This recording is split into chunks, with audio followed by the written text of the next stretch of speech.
Trump nominates Amy Coney Barrett to the Supreme Court. Democrats are outraged yet again. Trump was right about the FBI in 2016 and 2017, and the West Coast is still on fire. Before we get started covering the avalanche of news from the weekend, I want to ask that you guys like this video, hit that subscribe button, and share this video with whoever you can.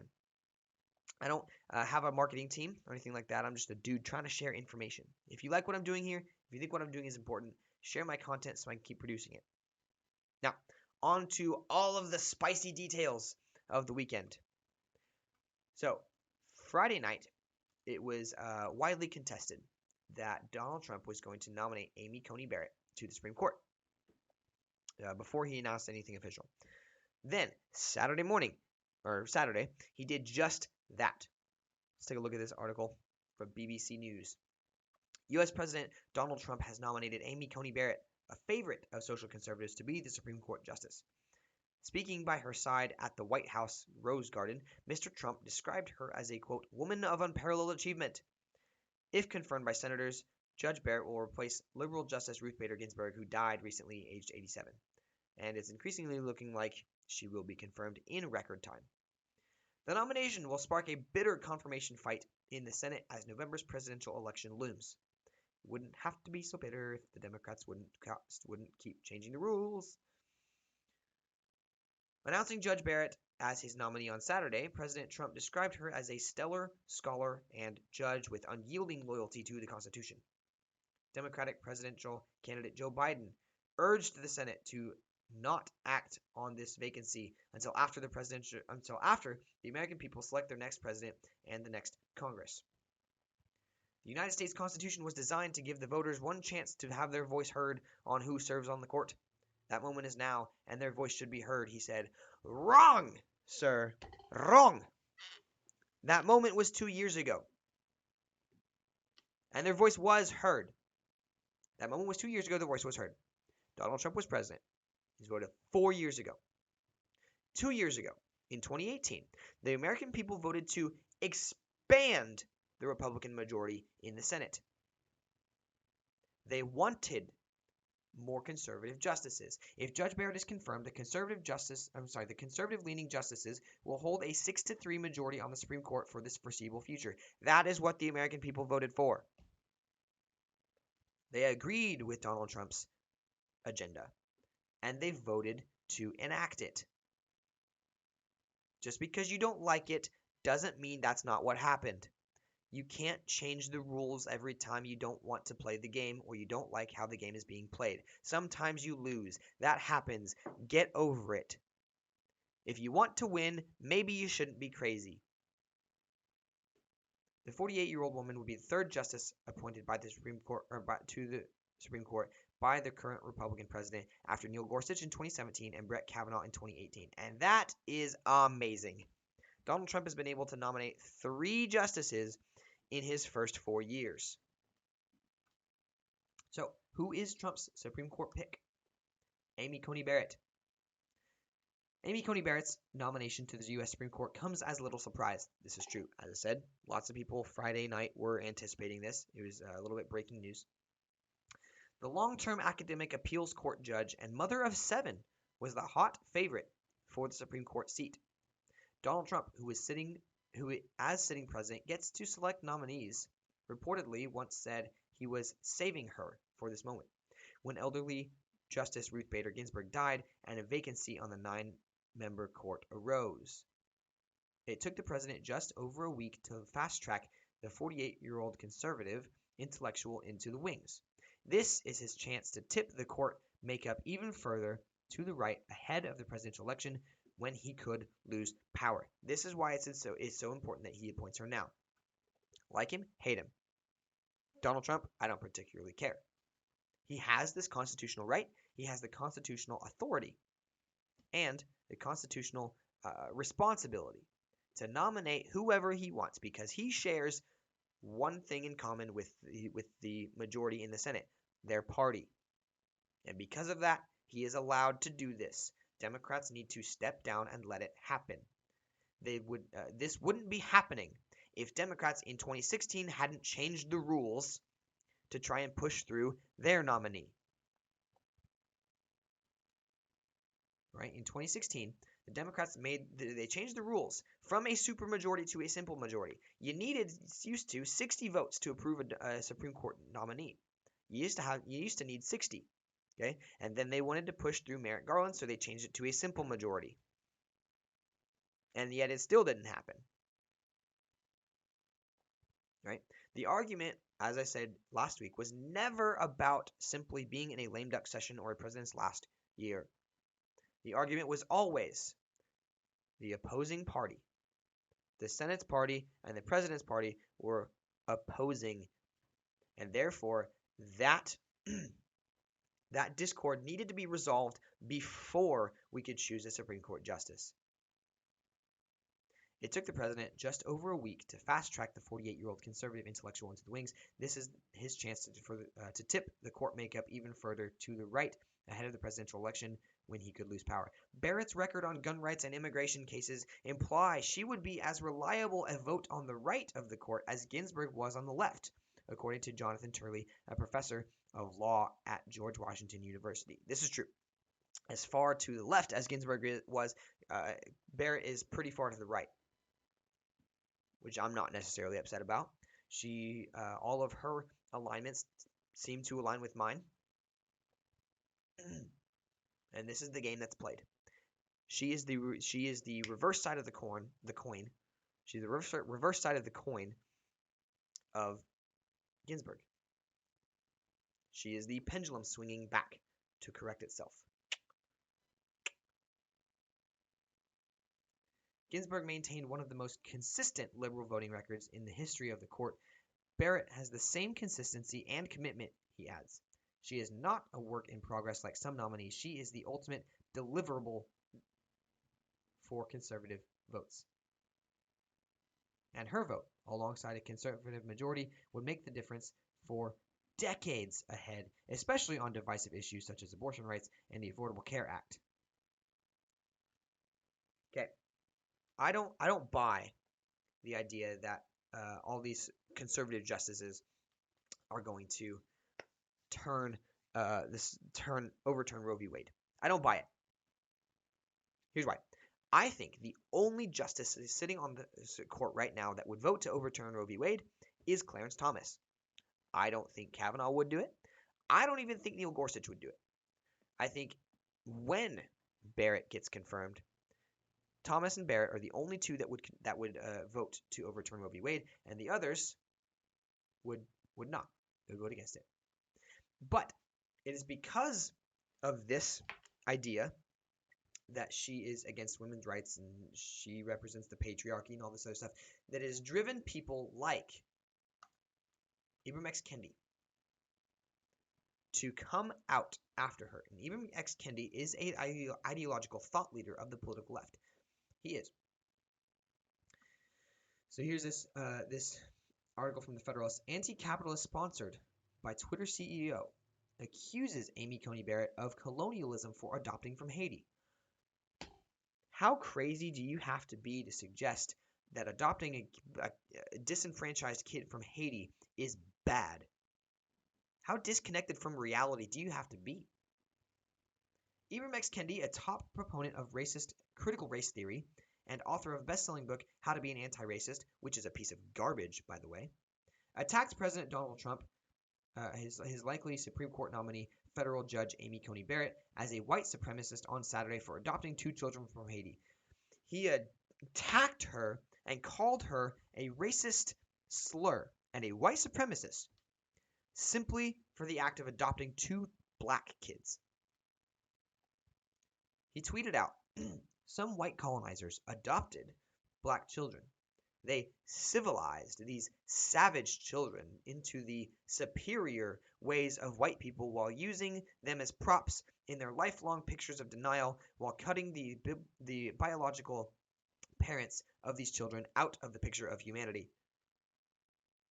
Kendi was responding to a tweet featuring parents with black children that didn't even depict Coney Barrett. Kendi said it didn't matter because reasons. Whether this is Barrett or not is not the point, he tweeted back. He replied to himself, or replied to this lady. And whether this is Barrett or not is not the point. It is a belief too many white people have. If they have or adopt a child of color, then they can't be a racist. I don't know about you. I don't know a single person that thinks I'm going to go adopt a black person because it's going to make me not racist. I don't know a single person that thinks that. And he responds one more time. I'm challenging the idea that white parents of kids of color are inherently not racist. And the bots completely changed what I'm saying to white parents of kids of color are inherently racist. That's kind of what you said. That's kind of what you said. You said that too many white people think that they can adopt black people and not be racist, when actually it does make them racist. That's your words, not ours, not theirs. Your words. And then you say, that's not what I'm saying. This is ridiculous gaslighting. Attacking a, by all accounts, wonderful, amazing woman who adheres to her faith better than most people I've ever met, and you're attacking her for being a racist. This is going to drive Trump voters even further into the Trump camp. This is going to drive the undecided voters into the Trump camp. You are providing a bulldozer to pile all of these voters into the Trump camp, and you can't even help for yourself. This is a trap that you fell for. You fell for the trap, and you couldn't even help yourself. This tweet by Stephen Miller. Yep, they're doing it. They're coming out against the conservatives for being racist.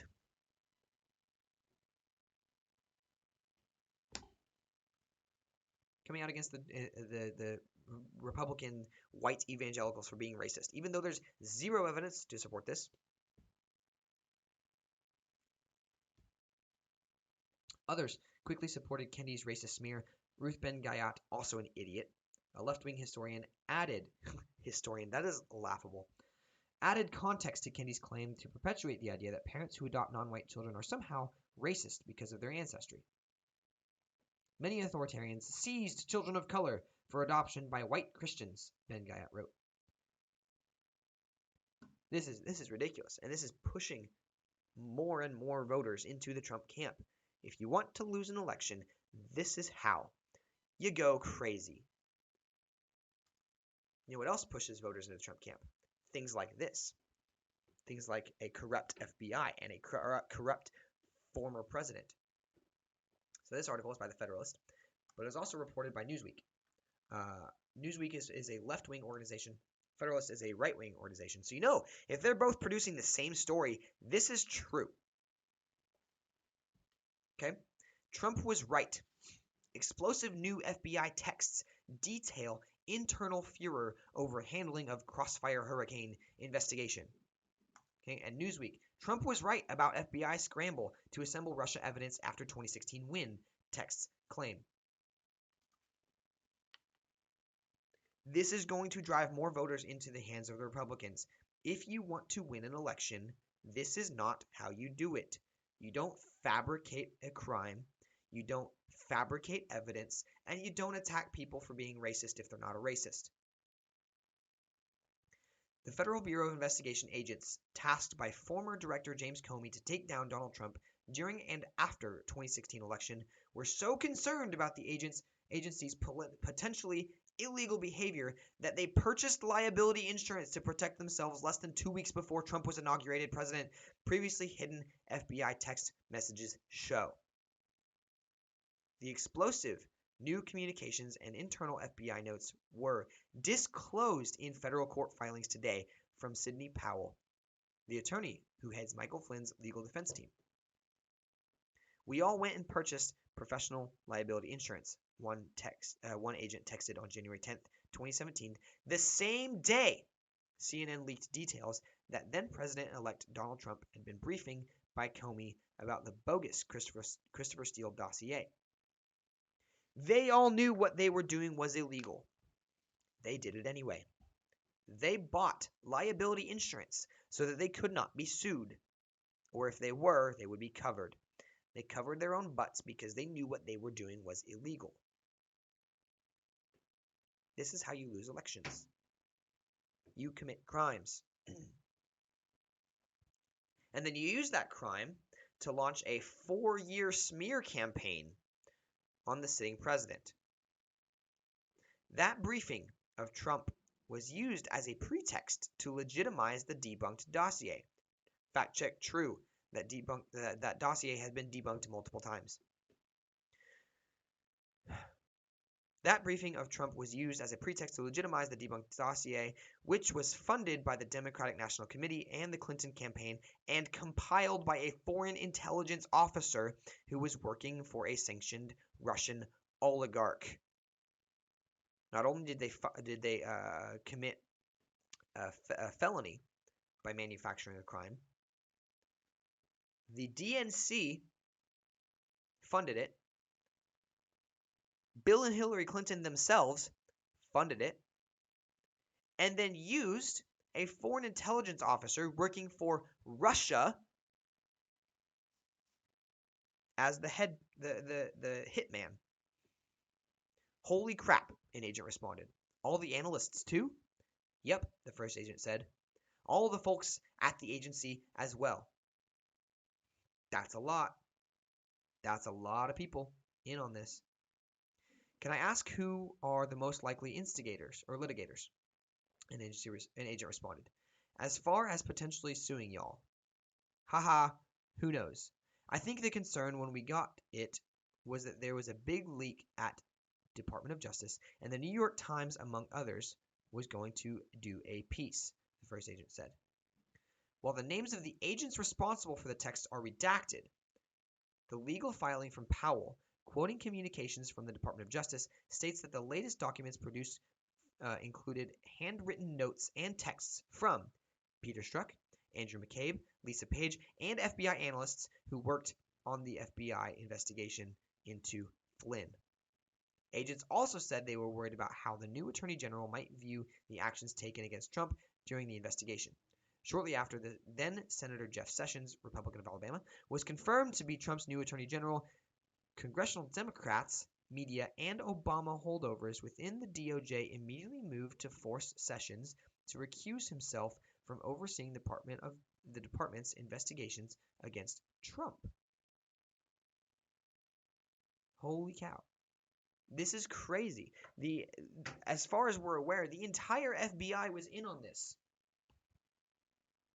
And they were out to get Trump. As I said earlier, Newsweek also reported on this, and they're a far-left organization. Just as far right as the Federalist is right, Newsweek is left. A Federal Bureau of Investigation employee involved in the probe into former National Security Advisor Michael Flynn claimed that President Donald Trump was right while discussing a 2017 intelligence briefing regarding Russia probe, according to a court filing. So when Donald Trump tweets things like, oh man, their briefing got pushed back, it's probably because they're scrambling to manufacture evidence. And everyone laughed at him. But no, turns out he was right.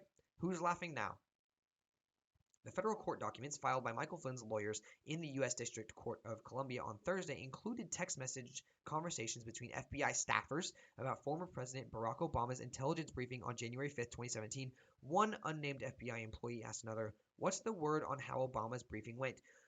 It gets worse. Not only was the FBI out to get Trump, but they were ordered to do so by Barack Obama, a former U.S. president, while he was still president. What's the word on how Obama's briefing went? Don't know, but people here are scrambling for info to support certain things, and it's a madhouse. The FBI colleague replied, Trump was right, still not put together. Why do we do this to ourselves? What is wrong with these people? After Obama's briefing, the then president asked Vice President Joe Biden and FBI Director James Comey to stay behind, along with Deputy Attorney General Sally Yates and National Security Advisor Susan Rice, for a discussion about Flynn, then a Trump campaign advisor. It gets worse. Not only was the FBI out to get Trump, not only were they directed by Barack Obama, not only were they used as a club to wield against Obama's political opponent, But James Comey and Joe Biden knew about it. They were aware. They were in on it. The details of what took place during the meeting has been intensely speculated and debated by both sides of the political aisle. On January 3, 2017, Trump tweeted a suggestion that the Russian hacking briefing was delayed so his opponents could build a case. This is true. Fact check true. The president has also alleged on numerous occasions that his predecessor engaged in treason. Kind of looks like it. Kind of looks like it. When a sitting president and his vice president and an FBI director cut out the legs of the political stage in order to destabilize that political stage so that your opponent doesn't get elected, kind of looks like treason. Kind of looks like a crime against your country. According to Rice and Yates, Obama was concerned over whether restrictions should be placed on the sharing of classified information with Flynn, the incoming national security advisor. At the time, he was being probed by the FBI as part of the Russia investigation, which started in July of 2016, after Trump received the nomination.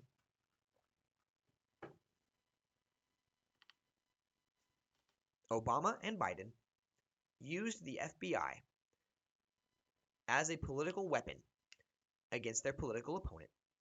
And somehow this is not the biggest story in the United States right now. I don't understand that. That's a lie. I do understand. CNN, MSNBC, ABC, NBC, all of these massive news organizations are controlled by the Democrats. And so you only get people like these fringe networks, Newsweek and The Federalist, that are reporting it. It is baffling that we have allowed ourselves to get here. It is baffling. So it's no wonder that the American people are at an all-time low in terms of trust in the federal government. It's no wonder that people don't trust their politicians. It's no wonder that people don't trust their governors because of things like this, and also, the fact that California is still on fire. Oregon is still on fire. Okay, and then the Proud Boys, which is a far-right group, I'm not going to deny that, alt-right group, went to Portland, and as soon as they announced their arrival, Portland mayor declared state of emergency.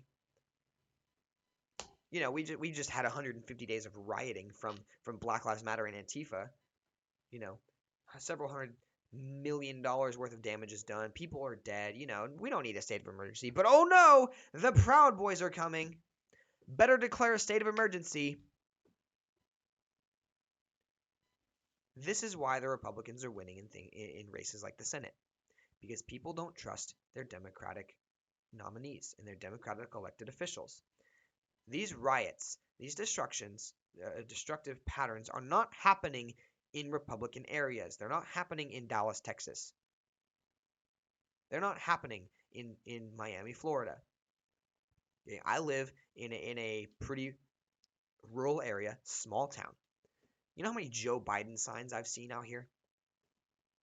One. I've seen one Joe Biden sign. You know how many Donald Trump signs I've seen where I live? Hundreds. They are all over the place. And people tell me that Joe Biden's going to win the election? I don't think so. I've got friends that live all over the United States. I've got friends in California that are telling me the same thing. That they haven't seen many Joe Biden signs, but they're sure seeing a lot of Donald Trump signs. The winds of change are coming. The winds of change are coming. And they're going to hit all of us in ways we don't expect.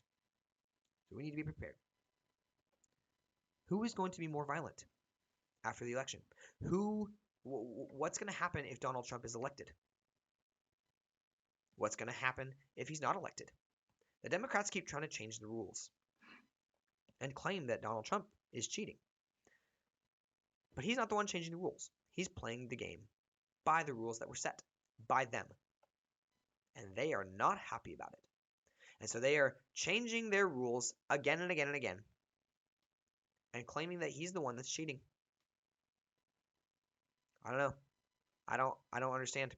I don't understand how someone can be that disconnected from reality to think that the American people won't see right past it. So because of this, I think Donald Trump is going to win. I do. I think Donald Trump is going to win. I think the polls are wrong. I think Donald Trump is going to win, and I think the Democrats are going to riot in the streets about it. They're going to throw a big hissy fit because they can't handle someone winning by the rules they set. Hope you guys liked today's content. Like I said in the beginning of the video, please hit that like and subscribe button. Share with whoever you think would be willing to watch this video. See you tomorrow.